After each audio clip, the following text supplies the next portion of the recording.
two poets I remember studying at A-level were Duffy and John Keats, both of whom have actually influenced me. Because I write quite short stuff, I've taken a lot of influence from the odes. Though I don't actually write odes, I look at the way he's structured things and the way he condenses quite a lot, like very big ideas, into quite a short space. What about Duffy? How did she influence your work? Caroline Duffy made it sort of in my head okay to be informal, because I wasn't a big poetry reader before studying Duffy. I always assumed all poetry was very Wordsworth and Coleridgean, and then reading Duffy's stuff, it kind of made me take a step back and go, oh, okay, this is actually accessible and everyone can understand it from all sorts of different angles. I don't want to say I write for the everyman, but I like to write things that most people can relate to and understand, which doesn't take a lot of external reading and spending hours and hours and hours to understand something. I don't use complicated language. I use things that everyone can just read and understand the words, if not necessarily the meaning.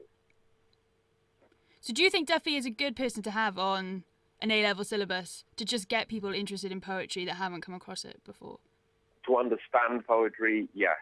To get people interested in poetry, something I think should definitely be taught is actual lyrics and lyricism, just to kind of, as an introduction to go, no, technically this stuff is poetry too. And then that kind of makes people engage a little bit more with it. And the big question, how Welsh do you see your poetry as being? The fact that I'm Welsh doesn't influence my poetry at all.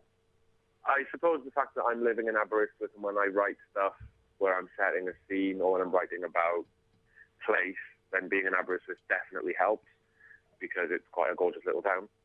But other than that, I don't think it matters at all. I'm not influenced particularly by any Welsh poets. No, I don't think my poetry feels particularly Welsh. I don't think anyone will ever read my poetry and go, oh, I wonder where this guy is from, because you're getting a real sense of personality from the poetry. I think schools should definitely do all they can to show people the poetry of Wales, because it's good to be proud of the people that Wales is responsible for. But I think it's wrong to teach that sort of stuff academically when there are literally thousands of other great poets who deserve to be taught just as much.